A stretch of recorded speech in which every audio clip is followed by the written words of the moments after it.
Yo, halo, kembali lagi di channel Kokosten. Jadi hari ini aku bakal ada sesi santai yaitu tentang bahas SPT tahunan sih.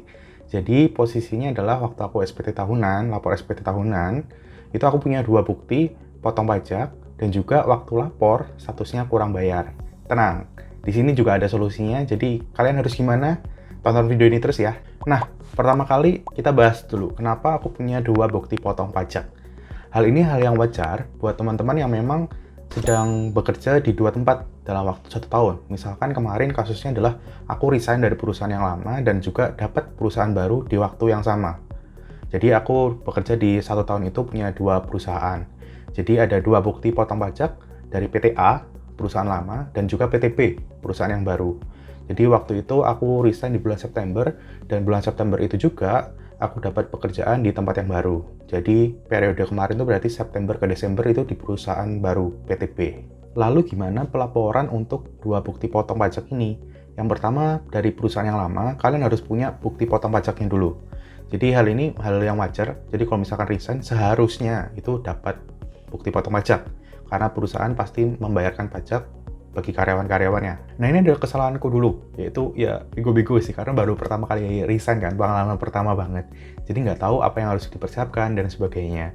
Jadi waktu itu aku nggak minta surat potong ini secara langsung, jadi baru resign September, November itu baru minta. Jadi waktu November itu pun dari perusahaan lama bilang, dari orang ini bilang kalau misalkan, oh diikutkan di awal tahun. Dan karena aku nggak tahu ya iya aja, padahal dari PTB udah minta ke aku kalau misalkan Stan mau dibarengin nggak dari perusahaan yang lama ke perusahaan yang baru. Nah, posisinya tidak bisa digabungkan karena belum dapat bukti potong dari perusahaan yang lama karena sama-sama awal tahun. Jadi akhirnya tidak bisa diikutkan barengan atau digabungkan. Jadi pada awal tahun ini, sekitar bulan Februari kemarin, aku dapat dua bukti potong pajak dari PT A dan PT B. Dan ini adalah sebuah pembelajaran buat teman-teman. Kenapa? Yuk kita lihat. Jadi aku sempat tanya ke teman-teman yang ada di Kering Pajak. Kita bacain. Jadi aku tanya kalau misalkan kapan ya seharusnya batas maksimum bukti potong pajak diberikan oleh perusahaan setelah karyawan resign. Aku tanya 9 Maret dan tanggal 10 Maret balas. Ini cepet banget untuk skala pemerintahan ya. Apalagi di Twitter dan beribu-ribu atau beratus ribu mungkin pertanyaan tiap harinya. Siang Kak, berdasarkan Per 16 PJ 2016, jika kakak berhenti bekerja, seharusnya tetap mendapatkan bukti potong. Dan memang harus karena pajaknya dibayarkan tiap bulan oleh perusahaan. Pemberi kerja wajib memberikan bukti potong paling lambat bulan berikutnya. Jadi kalau aku harusnya kemarin resign September, Oktober harusnya dapat bukti potong ini.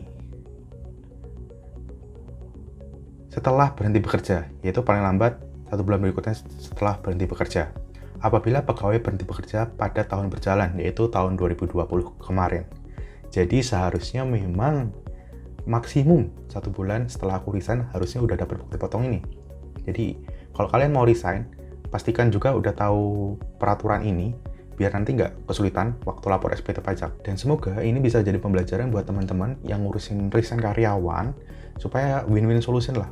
Nggak nyulitin karyawan yang mau resign ketika mau laporin pajak tahunannya. Nah, mungkin bagi sebagian orang nggak percaya, Twitter kan gitu doang, kan Kering Pajak Twitter bisa aja salah. Nah, hal ini juga aku konfirmasi ke teman-teman yang ada di Dirjen Pajak, yaitu di alamat informasi@pajak.go.id. Aku tanya sekitar tanggal 9 Maret, dan dijawab tanggal 10 Maret. Cepet banget kan? Kalau dulu mungkin mindsetku ngelihat, wah email pemerintahan bakal lama nih balesnya. Apalagi banyak banget yang request kan, banyak banget yang tanya. Ternyata dalam 1 hari, mereka-mereka ini yang keren-keren ini, teman-teman pajak, balas dengan cepat dan juga lengkap. Jadi waktu itu, terkait pertanyaan ini, sudah dijawab juga, bahwa sehubungan dengan bukti potong pajak PPh 21, pemotong PPh pasal 21 dan atau PPh pasal 26, harus memberikan bukti pemotongan PPh 21, atau penghasilan diterima atau diperoleh pegawai tetap dan penerima pensiun berkala paling lambat 1 bulan setelah 1 kalender berakhir. Itu ada pasalnya yang terkait. Dalam hal pegawai tetap berhenti bekerja sebelum bulan Desember, bukti pemotongan PPh 21 sebagaimana dimaksud pada ayat 1 harus diberikan paling lambat 1 bulan setelah yang bersangkut bekerja. setelah yang bersangkutan berhenti bekerja. Nah, jadi sudah di double confirm oleh 2 channel dari tim pajak. Oke, kita udah dapat pembelajaran yang pertama. Pembelajaran berikutnya adalah bagaimana kita melaporkan 2 bukti potong pajak ini. Jadi yang teman-teman harus punya dalam hal ini adalah e-fin dan juga akun untuk di DJP online pajak.go.id. Karena ini adalah hal yang disyaratkan, jadi kalau misalkan teman-teman belum punya, nanti lapor atau bertanya dulu ke kantor pajak terdekat, kantor perwakilan pajak terdekat, atau via Twitter biar nanti bisa dibantu, atau via channel lainnya yang resmi ya. Oke, sekarang kita menuju ke djppajak.go.id. Nanti kita diarahkan untuk login, dan juga nanti ada untuk isi ini, nomor pokok wajib pajaknya, kata sandi, dan CAPTCHA. Kita udah dapat nanti NPWP-nya. Aku login dulu ya. Ya, selanjutnya kita ke menu lapor. Jadi kita akan mau lapor untuk SPT secara elektronik atau e-filing. Kita cari yang e-filing. Nah, setelah kita masuk ke sini, nanti ada 4 menu, yaitu arsip buat SPT, draft SPT, dan bantuan. Nah, karena aku udah lapor sebelumnya yang kurang bayar, pertamanya aku lapor nihil, karena aku ngerasa SPT 1 dari PTA aja cukup. Ternyata setelah cari info, ternyata harus digabungkan dengan PTB. Jadi aku statusnya adalah kurang bayar. Namun kurang bayar ini statusnya sudah nihil juga karena sudah dibayarkan. Nah, dalam hal ini, dalam video ini kita akan share gimana caranya dari kurang bayar ini bisa jadi nihil. Pertama kita menuju ke buat SPT. Buat SPT nanti ada formulirnya. Teman-teman bisa jawab pertanyaan yang ada di situ. Apakah Anda menjalankan usaha atau pekerjaan bebas? Kalau iya, jawab iya. Kalau kebetulan aku tidak ada. Apakah Anda seorang suami istri? Kebetulan saya belum menikah, jadi kita jawab tidak.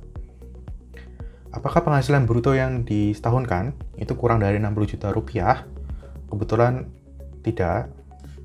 Nah, ini kita dapat apakah Anda ingin menggunakan ini dalam bentuk formulir, panduan, atau upload SPT. Karena baru ya, dan juga karena buka SPT ini kan lapornya setahun sekali, jadi sering lupanya. Jadi dengan panduan aja, biar enak.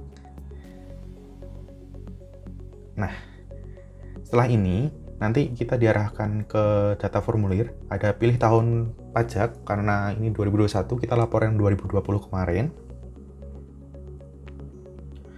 Terus ini, karena aku udah pernah lapor SPT yang normal, jadi aku hanya bisa lakukan yang pembetulan. Dan udah lakuin pembetulan pertama, berarti aku harusnya pembetulan kedua. Tapi bagi teman-teman yang belum pernah melapor pada tahun ini, misalkan tahun ini 2021, melapor yang 2020, jadi lapornya yang normal. Kecuali kalau teman-teman udah normal, datanya salah, itu nanti yang pembetulan. Dan isinya sama kok, isinya sama. Anggaplah teman-teman ngisi yang normal ya. Nah, terus ada ini nih. Ada info, karena sistem ini mulai terintegrasi, jadi kita bisa pakai ini nih. Apakah Anda ingin menggunakan data tersebut untuk pengisian SPT? Ya, saya akan gunakan data tersebut. Kalau tidak, ya tidak. Karena udah mulai terintegrasi, kita nanti bisa koreksi-koreksi mana yang salah, mana yang betul. Jadi ya aja biar gampang. Nah, di halaman ini adalah daftar pemotongan atau pemungutan PPh oleh pihak lain yang ditanggung pemerintah. Jadi kalau misalkan di sini ada 2 NPWP, teman-teman ngelaporin 2 perusahaan itu. Jadi ini ditambah ada jenis pajaknya, pajak 21, pasal 21, ada nanti ketika teman-teman lapor tahunan, dapat bukti potong dari perusahaan, nanti ada nih bentuknya NPWP pemotong pajak, juga namanya, dan juga buktinya, tanggalnya, dan sebagainya. Serta jumlah PPh yang dipotong, yang dipungut. Nah, nanti ke samping ada jumlah yang dipotong nanti di sini, dan juga JAC-nya. 555.600 ini adalah dari perusahaan yang sebelumnya, PTA. Karena waktu itu belum melebihi PTKP secara keseluruhan ya, jadi masih di atas PTKP tapi tipis, jadinya baru pajaknya segini. Sedangkan dari PT yang baru, kenapa 0? Karena dari bukti potong pajaknya, aku belum dapat nih dari perusahaan yang lama, jadi dianggap sebagai orang yang baru pertama kali bekerja, jadi dimulai dari 0 lagi. Jadi karena tidak bisa digabungkan, iya ini. Nah, ini sulitnya di sini nih, makanya ada statusnya kurang bayar, karena kita harus bayarkan secara mandiri. Oke, setelah itu udah dapat, kita ke selanjutnya. Nah, ini masukkan penghasilan neto dalam negeri sehubungan dengan pekerjaan. Nah, ini masukannya kalkulasinya adalah PTA ditambah PTP. Jadi neto yang PTA ditambahkan PTP. Kalau kemarin aku yang pertama kali yang normal itu kenapa 0? Karena aku cuma masukin PTA.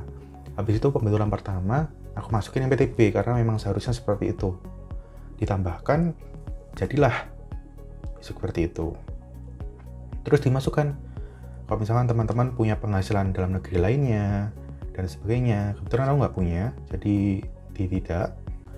Oke, kita lanjut ke halaman 5 dari 18. Apakah Anda memiliki penghasilan luar negeri? Kebetulan saat ini belum, jadi aku jawabnya tidak. Next. Apakah Anda memiliki yang tidak termasuk objek pajak? Penghasilan tidak termasuk. Ada bantuan, warisan, beasiswa, penghasilan? Tidak. Nah, ini halaman 7 dari 18. Jadi, apakah Anda memiliki penghasilan yang pajaknya sudah dipotong secara final? Nah, aku punya iya, karena aku dapat dividen dari saham. Jadi, aku masukin sejumlah ini. Nanti kalau misalkan teman-teman ingin tahu, ditambah apa aja sih yang udah dipotong secara final. Ada bunga deposito, ada obligasi, hadiah undian, honor, sewa atas tanah bangunan, dan sebagainya. Begitu. Sebenarnya kita masukin ini, kenapa sih? Kan udah dipotong secara final. Nah, kita pengen terintegrasi aja datanya dan juga melegalkan sesuatu yang sudah kita dapatkan. Kita nggak mungkin langsung beli tanah atau rumah kalau misalkan data-data ini nggak dipenuhi sebelumnya. Masa tiba-tiba kita beli rumah, nah ini uang dari mana? Nah, lapor SPT tahunan tuh melegalkan apa yang sudah kita dapatkan. Seperti itu. Ini kita laporkan untuk harta-harta yang kita punya. Kebetulan saat ini aku punya saham dan juga reksadana, tabungan. Dan tabungan kebetulan tipis karena juga lagi diarahin ke saham dan reksadana. Oke, apakah Anda memiliki utang? Tidak. Karena aku konsepnya tidak suka untuk berhutang, jadi lebih baik cash. Kalau nggak cash, lebih baik nggak usah beli dulu. Apakah Anda memiliki tanggungan? Belum saat ini, jadi tidak. Apakah Anda membakar zakat sumbangan secara wajib? Kebetulan untuk agamaku tidak. Terus ini, status kewajiban perpajakan suami istri. Status perkawinan saat ini tidak kawin. Belum kawin sih sebenarnya. Ya jangan tidak lah. Ya tapi nggak ada pilihan belum. Oke, terus pilih golongan PTKP Anda. Tidak kawin 0. Oke, lanjut. Apakah Anda memiliki pengembalian pengurangan dari penghasilan luar negeri? Tidak. Nah, ini BPA 25 dan sebagainya tidak, jadi 0. Nah, terus sudah nih, kita di rekap istilahnya. Setelah itu, ini ada yang namanya PTKP, penghasilan tidak kena pajak jumlah tanggungan. Jadi kenapa kemarin di PTP aku nggak dipotong pajaknya terlebih dahulu? Karena aku belum melebihi senilai 54 juta ini. Jadi belum dipotong. Sementara di PTA aku udah melebihi 54 juta. Jadi dipotong yang tadi sekitar 500 ribuan tadi. Nah, untuk karena digabungin dari SPT PTA dan SPT PTB ini digabungin, tapi PTKP-nya ini tidak bisa digabungin. Jadi PTKP cuma dikenakan sekali di tiap orang. Ya, jadi ya untuk aku yang belum menikah dan juga belum punya tanggungan 54 juta. Istilahnya disubsidi pemerintah lah. Nah, di sini ada status nih, kurang bayar senilai ini. Nah, bagaimana selanjutnya? Kita selanjutnya ada pertanyaan nih, proses kurang lebih atau lebih bayar. Gimana kalau misalkan kurang bayar atau lebih bayar? Karena saat ini aku kurang bayar, jadi aku ditanyakan, sudahkah Anda melakukan pembayaran? Belum, saya akan membuat kode billing, misalkan itu. Nah, kemudian diarahkan nih, kita dapat pop-up info. Status SPT ini kurang bayar. Kode billing Anda menggunakan kode MAP PEP ini, karena kita kurang bayar ya, jadi kita bayarnya via kode ini, pasal 2529 OP. Kode jenis toran 200, kita tahunan, tahun pajaknya 2020, kita tutup. Kalau misalkan teman-teman mau via sini, bisa nih buat kode billing, nanti akan di ini nih.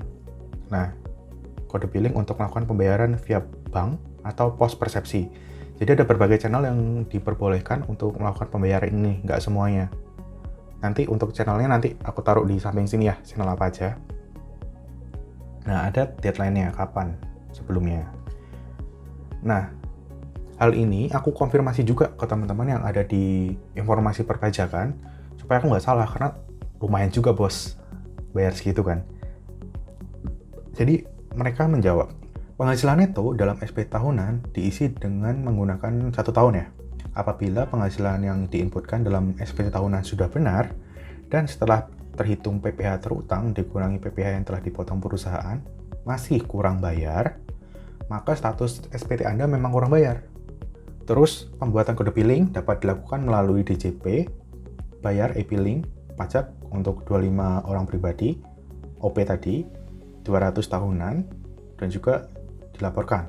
Dalam hal ini aku lapor yang 2020. Tergantung teman-teman nanti. Kalau teman-teman nonton video ini di tahun besok, berarti 2021. Gitu.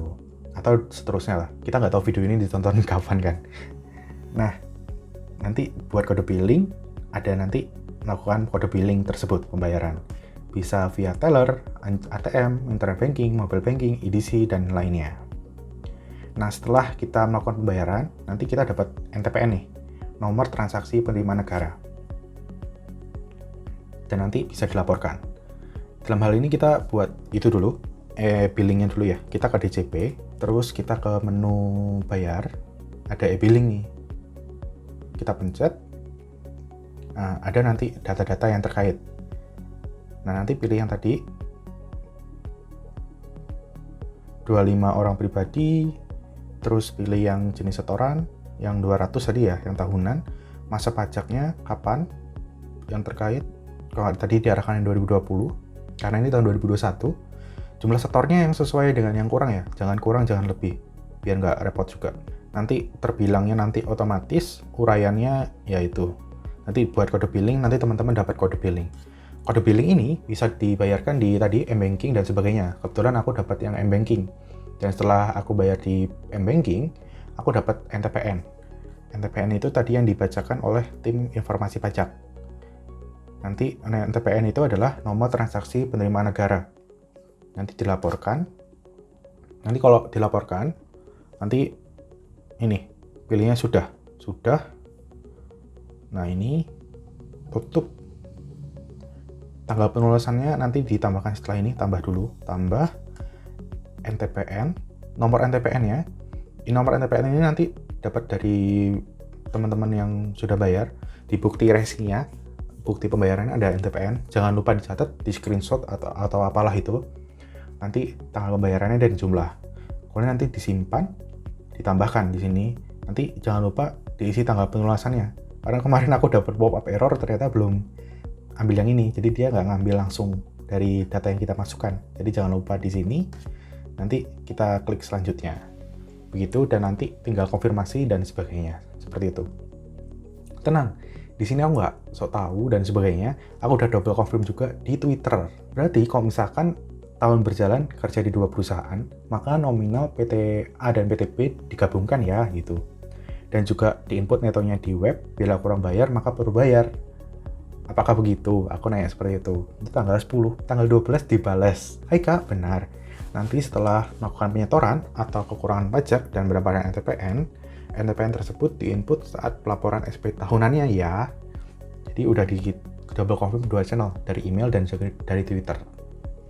Agak tenang lah ya. Jadi duit segitu kan lumayan kan buat beli figur atau buat investasi lagi atau buat jalan-jalan kan lumayan. Eman kalau misalkan salah bayar. Nah, begitu dari videoku. Jadi kesimpulannya adalah yang pertama, kalian harus dapetin bukti potong ini dari perusahaan yang lama maksimum 1 bulan setelah resign, 1 bulan kalender lah ya. Jadi tagih ke orang-orang HR ini, jangan mau dibegoin. Atau misalkan teman-teman HR memang nggak tahu, jadi ya dikasih tahu lah, biar nanti yang resign berikutnya aman, enak, nggak nyusahin orang lain. Dan juga win-win solution lah, perusahaan nggak numpuk SPT orang ini di belakang semua, jadi kan bisa dicicil. Dan orang yang terkait yang resign jadi lapor enak, bisa digabungin dengan perusahaan yang baru. Dan juga untuk NTPN ini bisa kalian dapetin setelah kalian bayar kekurangannya. Jadi biar tenang, karena gini guys, kalau misalkan kalian nggak bayar, itu ada kena dendanya. Kita cari ya, denda bayar pajak. Denda kekurangan bayar pajak. Sorry ya, kalau aku salah, tolong dibenerin ya, di komen di bawah kalau misalkan aku salah. Cuma aku ngeliatnya gini, 2% apa ya? 2%. Besaran sanksi bunga pajak yang dipatok 2% per bulan dari jumlah kurang bayar pajak. Iya, telat bayar pajak pada SPT denda 2%. Nah, itu. Jadi, ini kekurangan tipu, sorry. Tapi hasilnya sama kok. Nah, jadi ya emang kok misalkan kalian dendanya 2%, wong ini aja deposito bunganya 2% juga, 2-3%. Ya emang mendingan bayar pajak tenang. Jadi kita udah legal, udah halal lah apa yang kita dapetin sekarang kan. Daripada harus bayar 2%. Nanti kalau misalkan kita udah punya duit belakang ternyata jumlah bunganya sama apa yang kita punya, wah habis susah gitu. Toh uang pajak ini juga kembali ke kita juga, dibentuk oleh negara nanti dalam bentuk infrastruktur, fasilitas negara, fasilitas umum dan sebagainya. Jadi ya bayar pajak aja. Ya jadi begitulah, udah lapor aja, yang penting biar enak nantinya, nggak kepikiran dan nggak jadi dosa di belakang. Ya nggak. Terus jangan lupa investasi juga biar dananya berkembang. Jadi setelah kita bayar kewajiban kita bayar pajak, duit yang kita punya, kalau kita udah berperlukan dana darurat, kita nanti investasi di instrumen yang kita tahu. Kalau misalkan kalian nggak tahu dana darurat itu kayak gimana, tonton video yang ini biar nanti belajar bareng-bareng. Kalau kalian punya request kita mau bahas apa, nanti silahkan komen di bawah juga. Dan juga misalkan dari tadi, misalkan ada informasi yang salah tentang aku, tolong banget di komen di bawah, nanti aku pin biar teman-teman yang lain belajar juga. Terima kasih, mohon bantuannya dan jangan lupa bahagia. Terima kasih.